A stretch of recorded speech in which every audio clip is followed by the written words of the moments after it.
अरिहन्ताणम्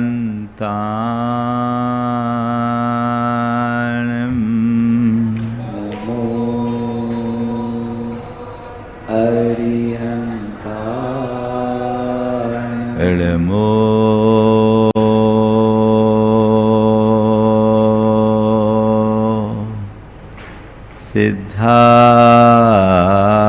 सिद्धाणम् नमो सिद्धाणम् नमो आयर्याणम्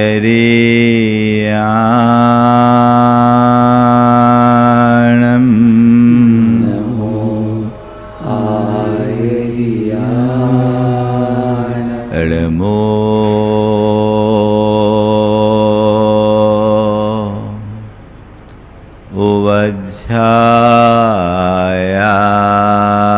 उवध्यायाणम् नमो उवध्यायाणम् नमो लोये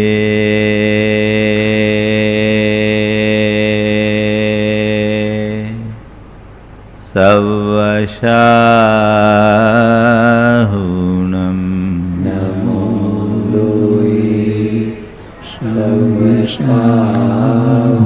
एसो पंच अड़मोयारो एषु पंचि नमो यारो सवपाव पणाशनो पावनाशनो मंगलालम च सवेसिम मंगलाणं च सवेशि पढ़ेमं होय मंगलम परमं होय मंगलम्। जय बोलो देवादिदेव खदराट श्री भगवान महावीर स्वामी की जय जय जय। अहिंसा परमो धर्म की जय जय जय। परम पूज आचार्य गुरुवर श्री विद्यासागर जी महाराज की जय जय जय। बोले आचार्य परमेष्ठी समय सागर जी महाराज की जय जय जय।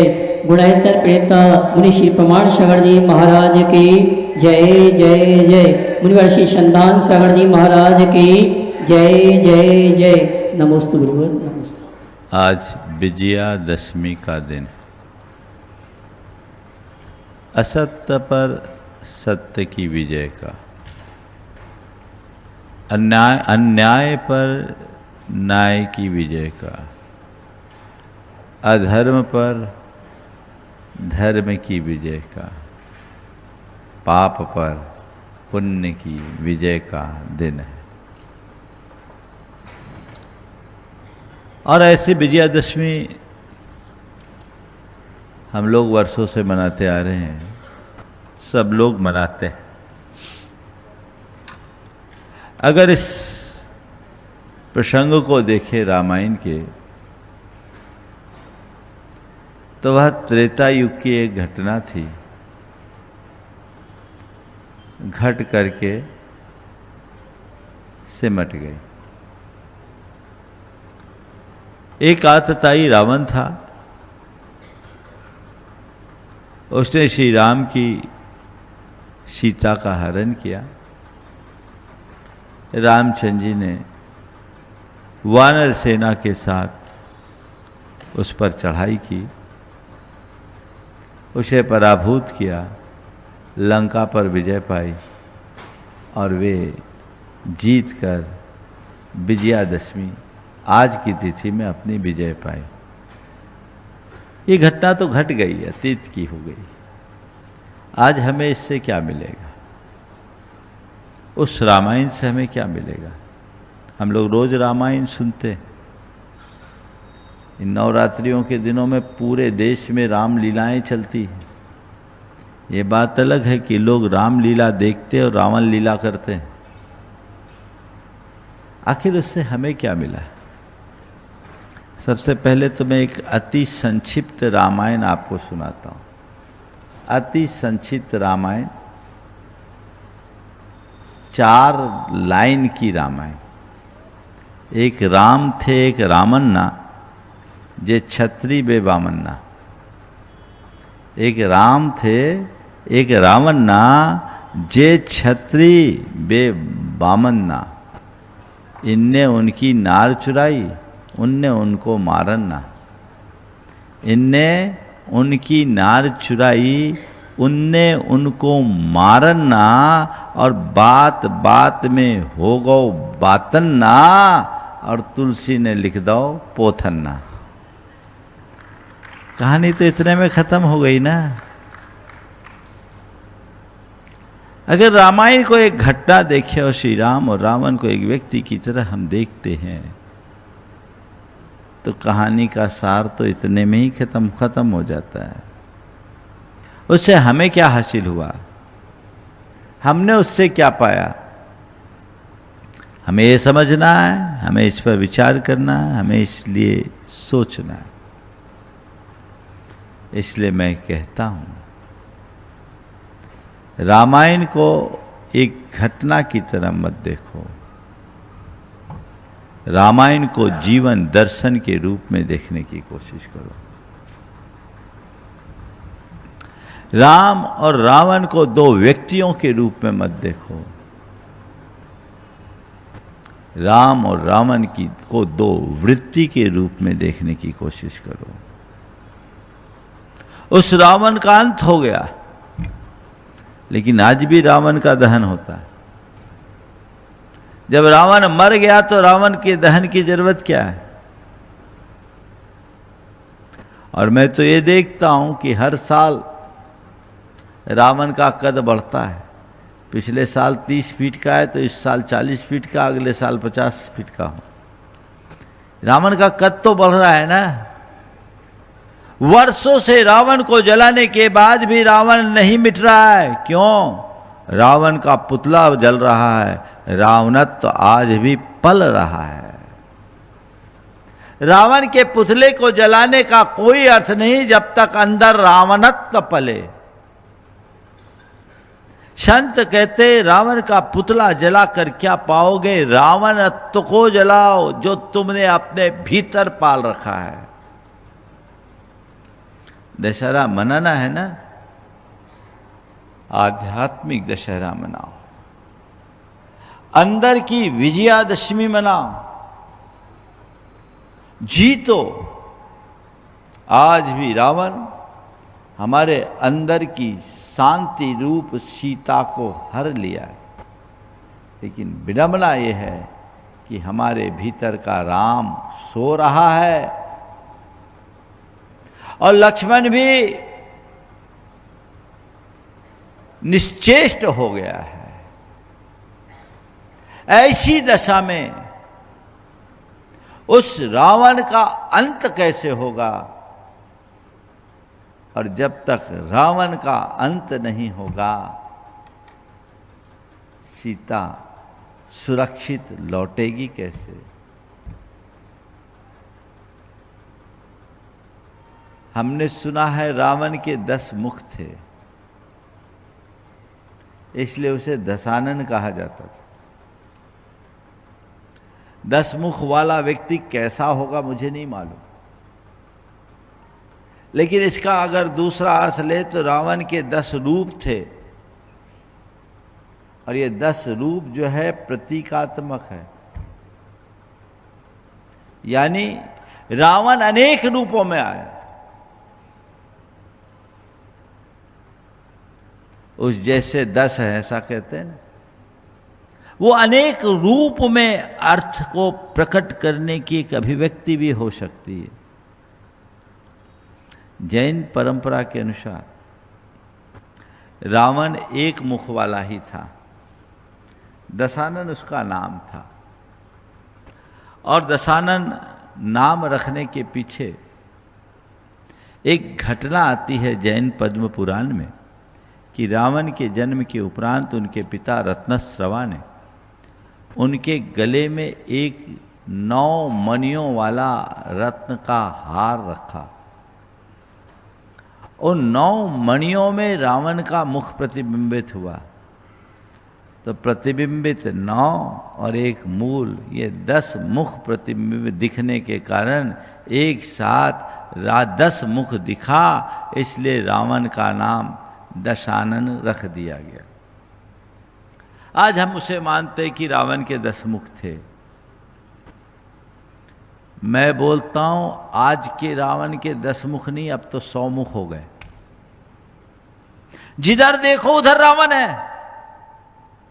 10 दिशा होती है ना, 10 मुख के पीछे एक भाव ये भी हो सकता है। रावण के 10 मुख यानी 10 दिशाओं में रावण।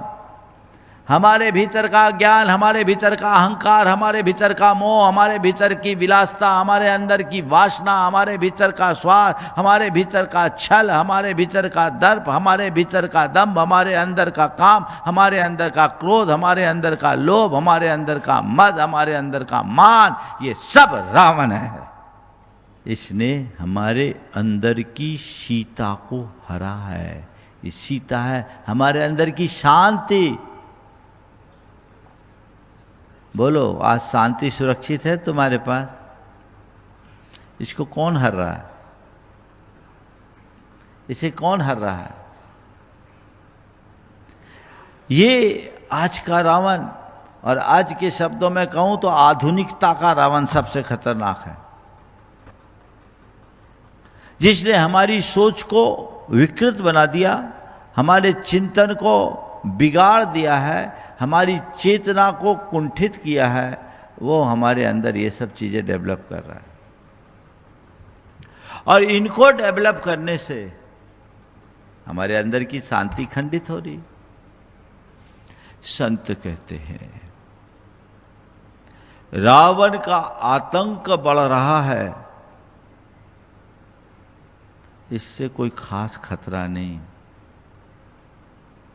खतरा और परेशानी केवल इस बात की है कि राम बेसुध पड़ा है, वो सो रहा है, और लक्ष्मण निश्चेष्ट है। अगर अंदर का राम जाग जाए,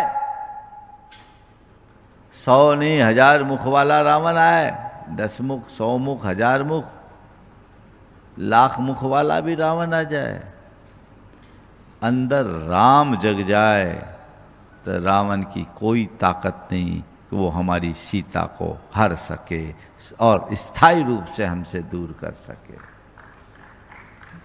अंदर का लक्ष्मण यदि सक्रिय हो जाए, तो रावण की कोई ताकत नहीं कि वो हमारी शांति की सीता को आंच लगा सके। अंदर के राम को जगाओ। एक बात समझने की है, राम और रावण को 2 व्यक्ति की तरह मत देखो। राम और रावण को 2 वृत्ति की भांति देखो, जो हमारी ही अपनी वृत्तियां हैं। और इस संदर्भ में मैं रामायण का एक प्रसंग आपको बताऊंगा। ऐसा कहते हैं कि जब रावण ने सीता का हरण कर लिया और तमाम उपाय करने के बाद भी सीता उन्हें स्वीकार नहीं कर पाई, तो रावण परेशान होकर कुंभकर्ण के पास गया। और उसने कुंभकर्ण से कहा कि भाई देख, किसी भी प्रकार से तू सीता को मुझसे मिला दे। सीता के अभाव में मेरा जीना मुश्किल है। मैंने लाख प्रयत्न कर लिया, पर सीता मुझे स्वीकारना तो बहुत दूर की बात है, देखना भी नहीं चाहती, देखती भी नहीं। कहते हैं कुंभकर्ण ने कहा, भैया आप इतने ज्ञानवान नीतिवान होकर मेरे पास आए हो, जब आपको पता है कि सीता श्री राम को छोड़कर अन्य किसी की नहीं हो सकती, तो आप राम बनकर सीता के पास क्यों नहीं चले जाते? आपके पास तो रूप बदलने की क्षमता है। रावण ने कहा, अरे पगले, ऐसा तो मैं कई बार कर चुका।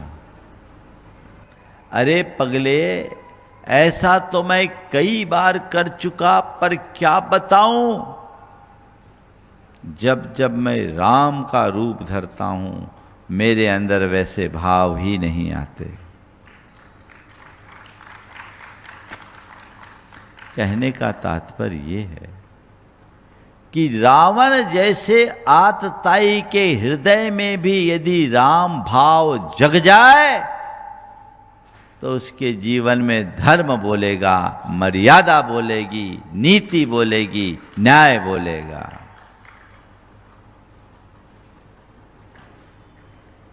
इसलिए ये समझो कि राम और रावण आखिरकार है क्या। ये व्यक्ति नहीं, वृत्ति है। अपनी वृत्ति को बदलने की चेष्टा करो। मेरे अंदर का राम, मेरा आत्मा, उस आत्मा को जगाओ। ज्ञान से ही आत्मा को जगाया जा सकता है। जिसकी चेतना मोहाच्छादित है, समझ लो उसके अंदर का राम सो रहा है। और जिसका राम सोएगा उसका रावण मनमौजी बनेगा और अपनी मनमानी करता हुआ सीता को हरेगा, और हर रहा है। आज तुम्हारी शांति की सीता अपनी सुरक्षा की गुहार कर रही है, पर तुम्हारे राम को उसकी सुध ही नहीं है। काश रामचंद्र जी से हम कुछ प्रेरणा लेते।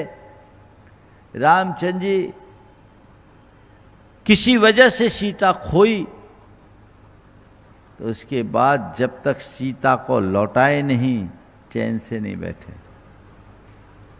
तुम क्या कर रहे हो? देखो, एक और बात कहता हूं। रामायण में भी ये जो प्रसंग है सीता हरण का, बड़ा प्रतीकात्मक दिखता है। कहते हैं कि सीता हरण के लिए रावण ने एक साधु का भेष धारण किया।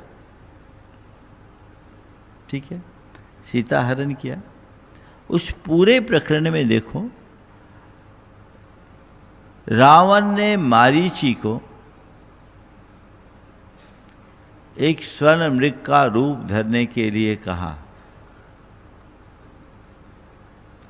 और मारीची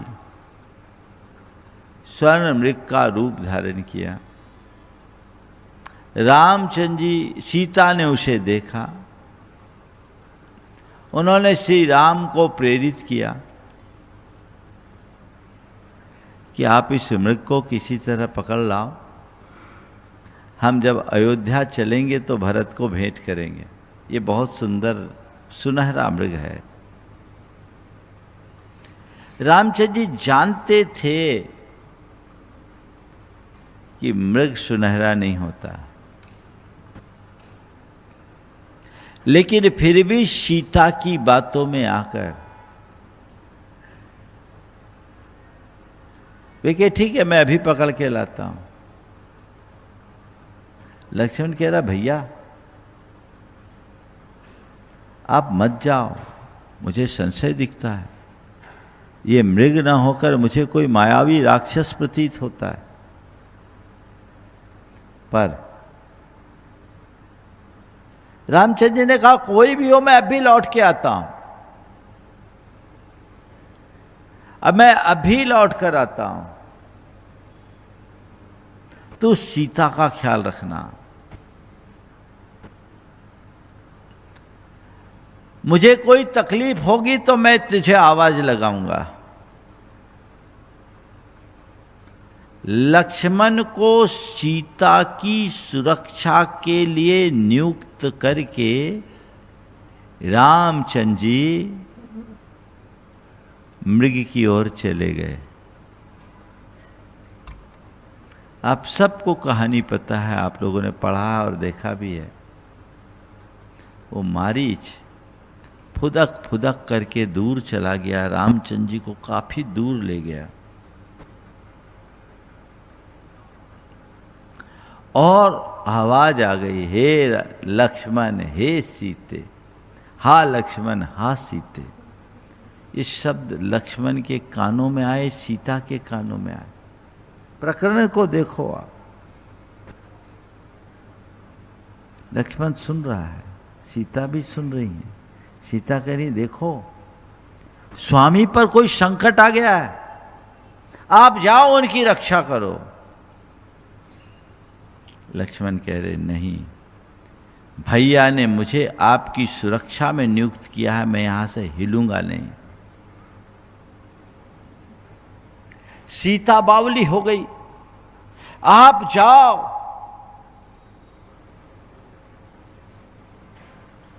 आप जाओ भैया की रक्षा करो, इस समय उनको आपकी आवश्यकता है।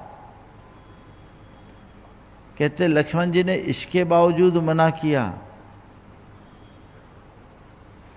तो ऐसा तक लिख दिया लिखने वालों ने कि लक्ष्मण की भर्त्सना करते हुए सीता जी ने कहा कि तुम क्या सोचते हो, श्री राम के न रहने से मैं तुम्हारी हो जाऊंगी, ये कतई नहीं होगा। अब लक्ष्मण जी के पास कोई उपाय नहीं बचा, अब जाना पड़ा। ठीक है मैं जाता हूं, पर मैं एक रेखा खींच देता हूं, आप किसी भी परिस्थिति में इस रेखा का उल्लंघन मत करना।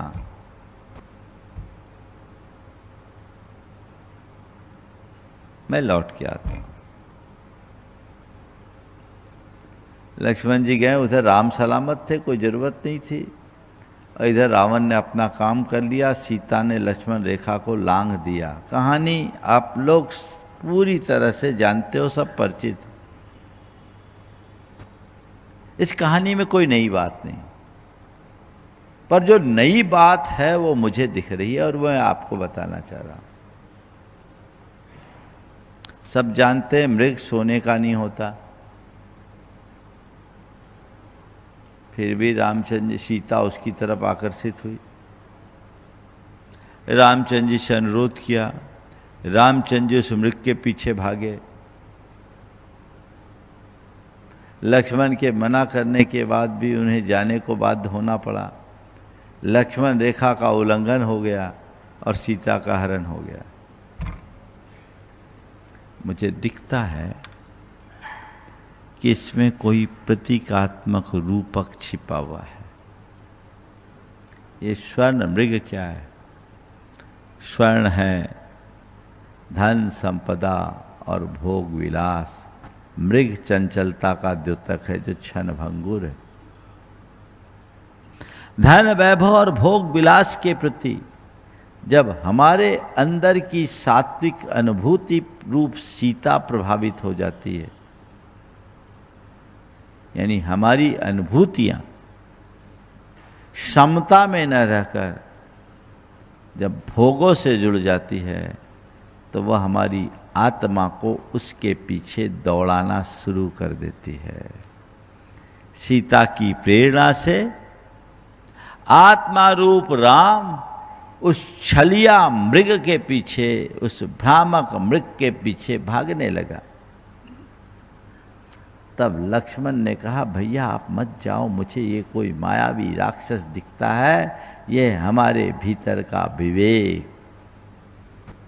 लक्ष्मण कहता है, विवेक कहता है, भैया आप उधर मत जाओ। लेकिन जब जब हमारी आत्मा किसी पर मुग्ध होती है, तो विवेक की बात को भी अनसुना कर देती। उनने लक्ष्मण को कहा ठीक है, तू उसे संभालना, सीता को संभाल, अपनी अनुभूति को संभाल, मैं आता हूं। लेकिन जब आत्मा ही दूर भाग जाए तो विवेक कब तक सुरक्षित रहेगा? अंदर की उमंगों ने, अनुभूतियों ने बार बार विवेक को बाध्य किया, तू भी उधर जा। विवेक का क्षण भंगुर पदार्थों की तरफ जाना ही विवेक का भ्रष्ट होना है। बाध्य करके लक्ष्मण को उनने भेजा। लक्ष्मण उधर गए। एक मर्यादा की सीमा रख दी कि इससे बाहर मत जाना, पर मोह माया के रावण के प्रलोभन में आकर अंदर की सीता ने अपनी मर्यादा लांघी, उसका हरण हो गया। आज भी हर व्यक्ति के भीतर की सीता का हरण हो रहा है और उसके अंदर का राम किसी मृग के पीछे भाग रहा है। रामचंद्र जी ने अपनी सीता को खोई तो लौटा लिया, पर इस आत्मा राम को तो अभी सीता की कोई सुध ही नहीं, वो तो मृग के ही पीछे भाग रहा है।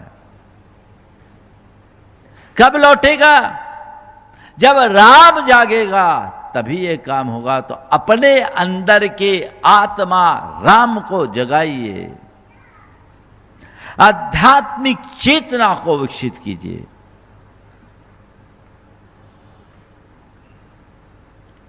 तब काम बनेगा। आजकल लोग नाम तो राम का लेते हैं और काम रावण का करते हैं, तो क्या होगा?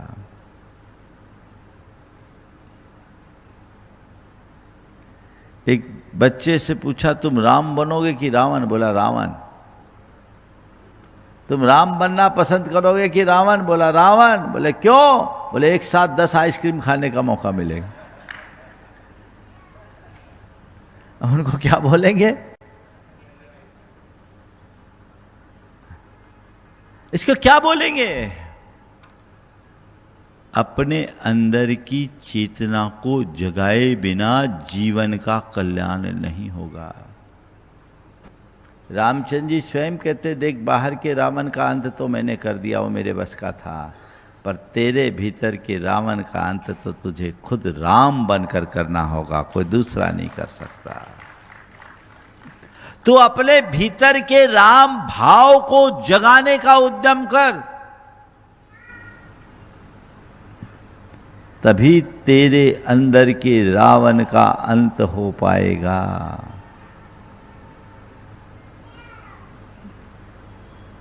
ऐसी आध्यात्मिकता जगाइए। राम बहुत व्यापक शब्द है।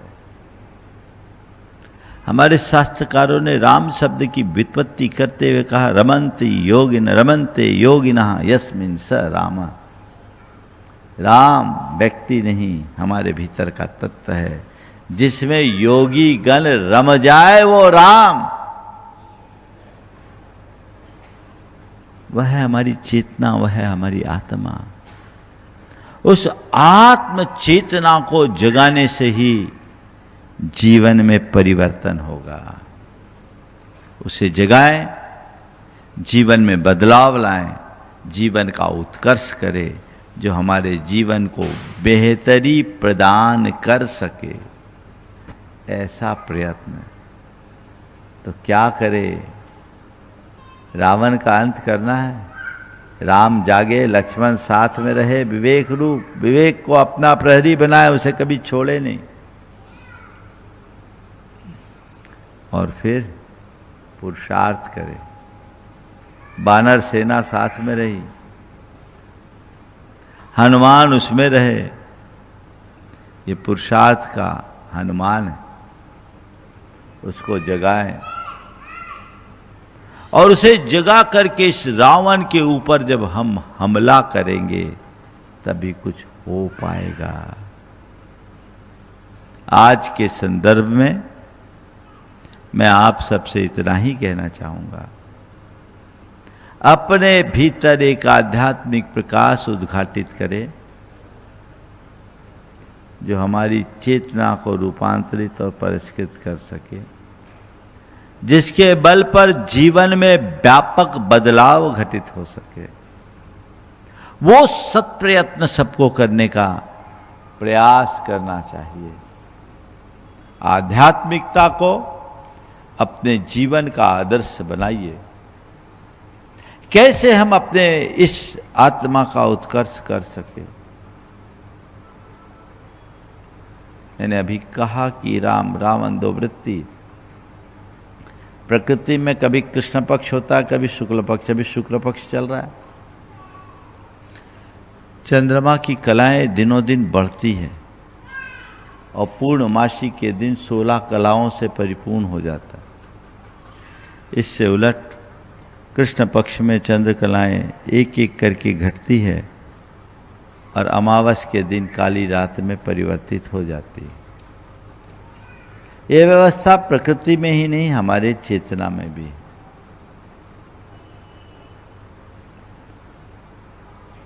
राम हमारी चेतना के शुक्ल पक्ष हैं, जो हमारी धर्म, हमारी नीति, हमारी मर्यादा के प्रतीक हैं, जो शुक्ल पक्ष के चंद्रकला की तरह हमारे चेतना का गुणात्मक विकास करते हैं, चेतना को परिपूर्णता प्रदान करते हैं। इससे उसके उलट रावण हमारे अंदर का कृष्ण पक्ष है, जो अधर्म, अनीति और अमर्यादा का, अन्याय का द्योतक है, जो कृष्ण पक्ष की चंद्रकला की तरह हमारी चेतना को कलुषित करता है। इस कृष्ण पक्ष को शुक्ल पक्ष में परिवर्तित करना ही हमारा सबसे प्रबल पुरुषार्थ है। उस तरफ दृष्टि जगाइए और जीवन को आगे बढ़ाने का उद्यम कीजिए। ऐसा भाव हम जगाएंगे, सुनिश्चित रूप से हमारा जीवन आगे बढ़ेगा। बंधुओं, आज 2 अक्टूबर का भी दिन, आज विश्व अहिंसा दिवस के रूप में दिन मनाया जाता है। हिंसा आज रावण का ही रौद्र रूप है। वो बड़ा खतरनाक रूप ले रहे। हम अलग जगाए हिंसा को मिटाने की, हम अलग जगाए अहिंसक चेतना के विकास की। सारे संसार में अहिंसा का शंखनाद हो। ये तभी होगा जब हमारे अंदर की संवेदना जागृत होगी। आज पूरे संसार में संवेदनशीलता और सहअस्तित्व की भावना को विकसित करने की आवश्यकता है। अहिंसा और सहअस्तित्व के बदौलत ही हम संसार में से हिंसा को मुक्त कर सकते हैं, संसार को हिंसा से मुक्त कर सकते हैं। तो वो बदलाव चाहिए, अपनी चेतना में जगाइए, इस भाव को जगाइए।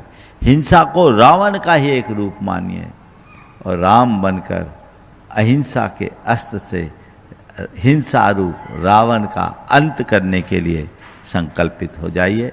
सुनिश्चित रूप से वो हम सबके जीवन के कल्याण का कारण होगा।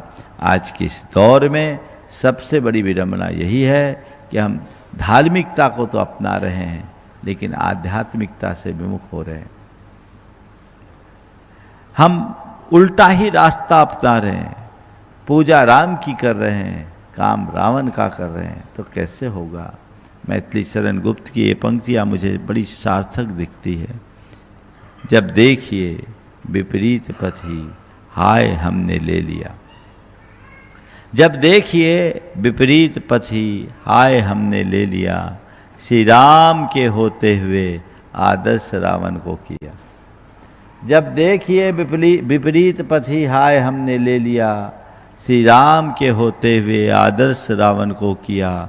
हम हैं दुर्योधन के अनुज, तजकर युधिष्ठिर को अहो। हम हैं दुर्योधन के अनुज, तजकर युधिष्ठिर को अहो। सोचे भला तो फिर हमारा पतन दिन दिन क्यों ना हो। तो पतन तो दिनों दिन होगा। अपने आप को उस पतनोन्मुखता से बचाने के लिए हम संकल्पित हों। सही रास्ते को अंगीकार करे, सही पथ का अनुसरण करे, जिससे हमारा जीवन प्रशस्त हो सके और हम अपने जीवन में कुछ बेहतर घटित करने के लायक बन सकें। तभी सब कुछ सार्थक होगा। उल्टा काम करने से कभी भी सही परिणाम नहीं आ सकता। इस बात को हम कभी न भूलें। बंधुओं, एक दिन के अंतराल के बाद परसों से सिद्ध परमात्मा की आराधना का ये अनुपम अवसर हम सबको प्राप्त हो रहा है। वे सब बड़े भाग्यशाली हैं जिन्हें इस विधान में भागीदारी देने का सौभाग्य प्राप्त हो रहा है। कल तक कुछ लोग ऐसे आए जिनका नाम उन्हें कैंसिल करना पड़ा।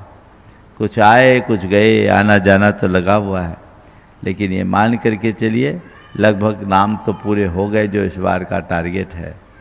जिनका सौभाग्य उनको लाभ मिल रहा है, आप अपने सौभाग्य को और वृद्धिंगत करने की कोशिश करें और मन में ऐसा भाव जगाएं कि ये सिद्धों की आराधना मेरे जीवन की शुद्धि का आधार बने, ये मेरे जीवन का विशुद्ध पल हो। सिद्ध आराधना से शुद्धि तक पहुँचने का लक्ष्य बनाकर हम चले। इस भाव के साथ मैं यहीं पर विराम दे रहा हूँ।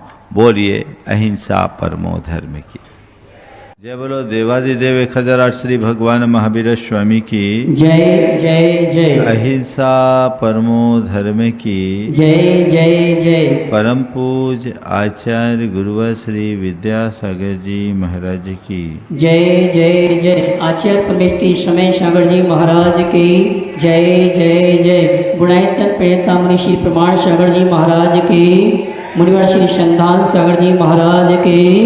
नमोस्तु गुरुवर, नमोस्तु नमोस्तु। हम लोगों के जीवन का बहुभाग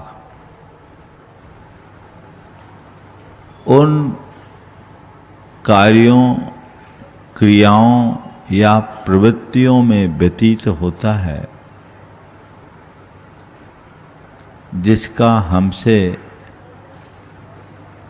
ज़्यादा नाता नहीं होता। थोड़ा एक बार अपने भीतर उतर करके देखने की कोशिश करें। सुबह से सोने तक हम अपने में कितना होते हैं और अपने से बाहर कितना होते हैं। एक पल के लिए आंखें बंद कर लें और बीते हुए कल के दिन पर विचार करें। फ्लैशबैक में जाकर देखें कि मैंने अपने बीते कल में जो समय बिताया उसमें मेरा समय कहाँ खपा, खुद में या औरों में। थोड़ा आंखें बंद करिए, देखिए 30 सेकेंड के लिए चीज़ें आ जाएगी।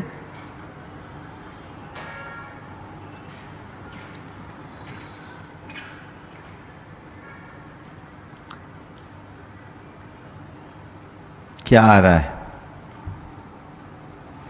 उसने मेरे साथ ऐसा बोल दिया, उसने मेरे साथ ऐसा किया, उसका व्यवहार ठीक नहीं, उसने गलत निर्णय ले लिया, उसने गलत काम कर दिया, उसने मेरी बात नहीं सुनी, वो किसी की नहीं सुनता, है ना?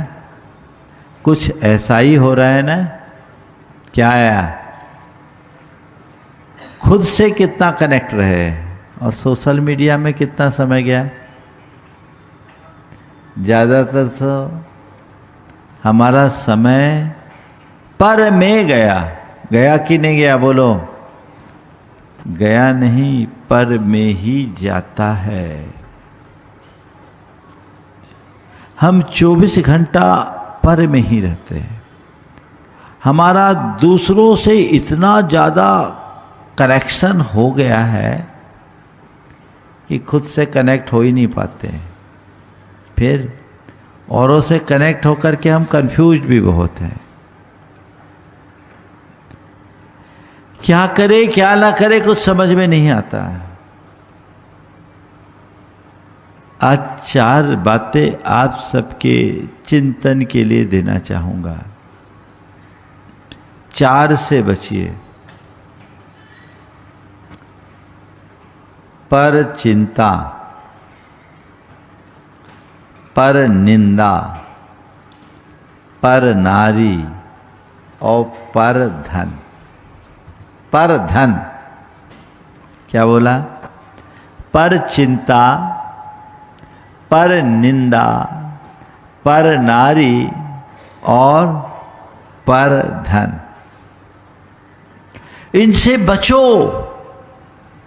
धर्मशास्त्र कहते हैं जो इन चारों में मगन रहता है वह अपना पतन करता है। पर चिंता धमा कहा गया है। सोचो हम क्या करते हैं। चिंता तो कतई अच्छी बात नहीं है, और जो आपके हृदय में चिंता आती भी है वो अपने लिए आती है कि औरों के लिए आती है? पर के विषय में जो ज्यादा सोचता है वो चिंता मग्न होता है, और इरादतन पर की चिंता करने वाला तो और अधिक उलझा रहता है। वो भावनात्मक रूप से बहुत रुग्ण होता है, व्यग्र और बेचैन होता है। उसके अंतस में भावनात्मक स्थिरता नहीं रह पाती। बोलो क्या होता है? पर चिंता में समय जाता है कि नहीं जाता? बोलो। और उसमें भी जिससे हमारा कोई लेना देना हो उसके विषय में सोचना तो फिर भी समझ में आता है, पर जिससे कुछ लेना नहीं देना नहीं उसमें ही उलझे रहना कतई समझ में नहीं आता। थोड़ा अपना विश्लेषण करके देखिए, मैं क्या कर रहा हूं? पर की चिंता में कितना मगन हूं, है ना? पर की चिंता, मेरी पत्नी का क्या होगा, मेरे बच्चों का क्या होगा, मेरे परिवार का क्या होगा, मेरे व्यापार का क्या होगा, है ना? मेरे कारोबार का क्या होगा, मेरी समाज का क्या होगा। कभी ये सोचा कि मेरा क्या होगा? बोलो, सोचने में क्या आता है? अपना शरीर। ज्यादा से ज्यादा सोचोगे तो अपने स्वास्थ्य के बारे में सोचोगे, जो कदाचित ठीक है, लेकिन व्यक्ति अपने आप को भूलकर बाकी सबके विषय में सोचता है। ये भयानक भूल है ना? बोलो। हाँ? और सोच सोच करके दुबले होते जाते हो। संत कहते हैं इन सब में अपनी शक्ति खपाने की जगह अगर अपने आत्मा के हित के विषय में सोचा होता तो तुम्हारा बेड़ा पार हो गया होता। आत्मा के विषय में कब सोचोगे? अपने विषय में कब सोचोगे? जब अपने को जानोगे, जब अपने आप को पहचानोगे। अभी तो सब भ्रम में जी रहे हैं। मैं कौन हूं, मेरा क्या है, किसमें मेरा हित है, ये बात जब अंतर मन में प्रकट होती है तब मनुष्य अपने विषय में सोचना शुरू करता है। लेकिन जिसके हृदय में पर में ही आत्म बुद्धि का भाव बैठा रहता है उसका पूरा जीवन केवल और केवल पर की चिंता में खप जाता है। वह मेरा तेरा करते हुए अपना जीवन यूं ही बर्बाद कर देता है। कब तक करोगे? बोलो। आज से तय करो, पर की चिंता नहीं करूंगा। महाराज जी अब घर परिवार में हैं तो चिंता नहीं करेंगे तो व्यवस्था नहीं बिगड़ेगी। अरे भाई, चिंता करने से व्यवस्था बिगड़ती है, चिंता नहीं करने से नहीं। मैं ये नहीं कहता कि तुम दूसरों का ध्यान मत करो, ध्यान मत रखो, दूसरों का ख्याल रखो, दूसरों पर ध्यान दो, पर दूसरों की चिंता मत करो। चिंता किसी की मत करो, चिंता में कोई समाधान नहीं, क्योंकि चिंता खुद में एक बड़ी समस्या है। चिंता की जगह चेष्टा करो। मेरी जो जिम्मेदारी है मैं उस जिम्मेदारी को अपने कर्तव्य की बुद्धि से निभाऊं, लेकिन उसके लिए चिंता बिल्कुल भी ना करूं। जो है सो ठीक है, सब हो जाएगा, जो कल देगा वो कल की व्यवस्था देगा। मैं कौन होता हूं करने वाला? सब निमित्त नैमित्तिक संबंध है। ये यथार्थ यदि अंतर मन में विकसित हो जाए तो जीवन का काया पलट हो जाए। कर पाते हैं ऐसा? बोलो। संत कहते हैं सोच को बदलिए। दूसरों की व्यवस्था बनाना अलग बात है और व्यवस्था के चिंता में उलझ जाना अलग बात है। अपनी जिम्मेदारियों को निभाना अलग बात है और जिम्मेदारियों को ओढ़कर बैठ जाना अलग बात है।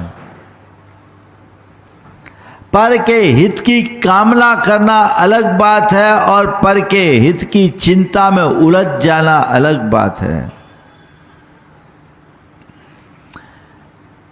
अपने हृदय को अपेक्षा से मुक्त रख करके जिए, चिंता को कतई हावी न होने दें। इससे बाहर निकलिए, नहीं तो हालत खराब होगा। एक सज्जन बुजुर्ग 72 साल की उम्र, उनका शरीर दिनों दिन क्षीण हो रहा था। उनका बेटा लेकर मेरे पास आया,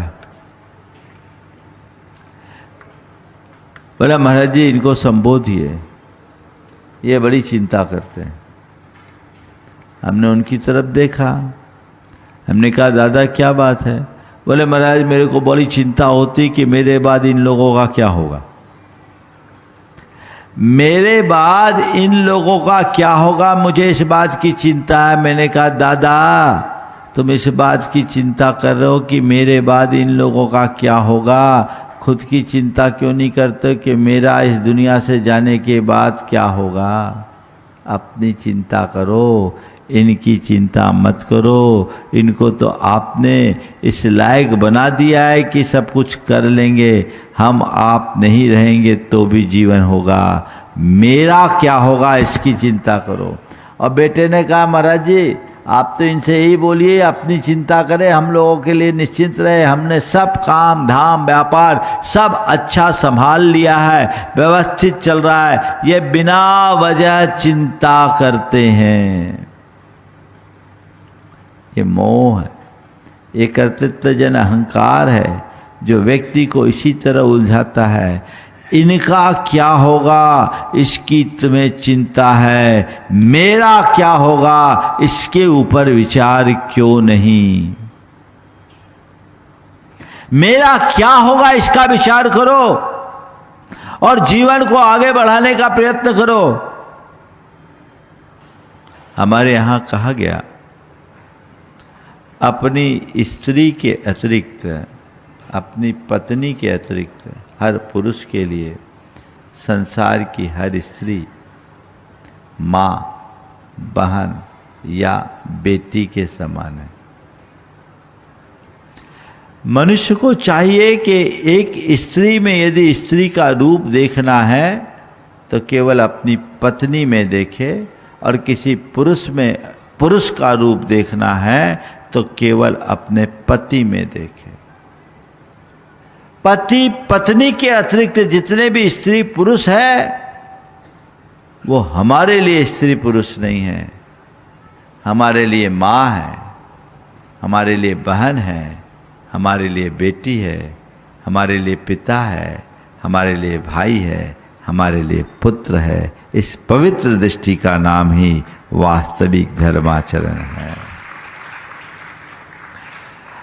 आत्मवत् सर्वभूतेषु परद्रव्येषु लोष्टवत् मातृवत् परदारेषु, यह पंचसती सब पंडितः की बात हम लोगों को बचपन में ही पढ़ाई और सिखाई जाती रही। आज सब चीजें बदल गई। अब हम इन्हें इस रूप में नहीं देख पाते। परिणाम सबके सामने है, जो बड़ा भयावह और घिनौना है।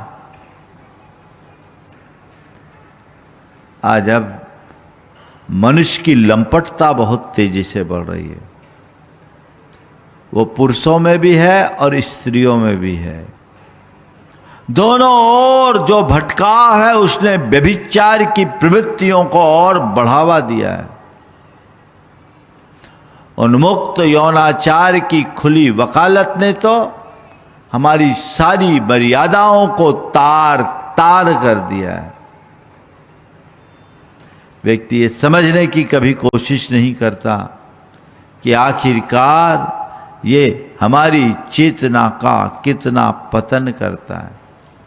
काश लोग इसे जानते, पहचानते और जीवन को उस दिशा में नियोजित करने का प्रयत्न करते हैं तो परिणाम कुछ और होता। पर नारी से बचने के पीछे यही प्रेरणा है। कभी विस्तार से इससे चर्चा करूंगा, लेकिन समझो नारी क्या है। नारी तुम्हारे लिए तुम्हारी पत्नी है और पुरुष तुम्हारे लिए तुम्हारा पति है। बाकी माँ है, बहन है, बेटी है, पिता है, भाई है, पुत्र है। बस दृष्टि की इस पवित्रता के आते ही सारी मर्यादाएं सुरक्षित हो जाती है और इस पवित्रता के अभाव में मर्यादाएं छिन्न भिन्न हो जाती है। चौथा है पर धन। दूसरों के धन को कभी अपना मत मानो। लोग कहते थे कि दूसरों का एक धेला लेना भी नमक हरामी है। क्या है? नमक हरामी। हराम की चीज कोई नहीं चाहते। हमारे यहाँ ऐसा भी है कि किसी ने किसी का कुछ भी पाया तो उसे अपना कभी मानते नहीं, चुकाते। अभी एक व्यक्ति ने बताया कि उसकी धर्मपत्नी, आज भी ऐसे लोग हैं, धर्मपत्नी ऑटो से, मुंबई की बात है, ऑटो से एक स्थान से दूसरे स्थान में गई। उसके पर्स में एक चेन थी सोने की और पेमेंट करते समय वो चेन उसकी ऑटो में गिर गई। 4 तोले की चेन थी, अच्छी भारी चेन गिर गई। उसको पता नहीं, वो चले गई। घर आकर के अपना पर्स देखा, चेन नहीं मिली, बहुत परेशान हो गई। पति ने उसको भला बुरा कहा कि तुम कुछ ख्याल नहीं रखती, इतनी कीमती चेन तुमने खो दी। लेकिन कोई उपाय नहीं। करीब 2-2.5 घंटे बाद दरवाजे पे किसी ने नॉक किया। पति ने दरवाज़ा खोला तो बोला एक व्यक्ति था। उस व्यक्ति ने कहा कि उसकी पत्नी का हुलिया बताया। बोले आपके यहाँ ऐसी कोई बहन जी रहती है क्या? बोले क्यों, क्या बात है? बोले कुछ नहीं, वो हमारे ऑटो से सफ़र की थी, उनका कुछ सामान गिर गया ऑटो में, वो मुझे लौटाना था। इतनी बातचीत करते करते नज़र उसकी पत्नी पर पड़ गई और पत्नी को देखते हुए कहा बहन जी हाँ आप ही, आपका कुछ सामान गिरा था ऑटो में? हाँ हमारी चेन गिर गई थी। लीजिए संभालिए आपकी चेन, मैं बहुत देर से खोज रहा था।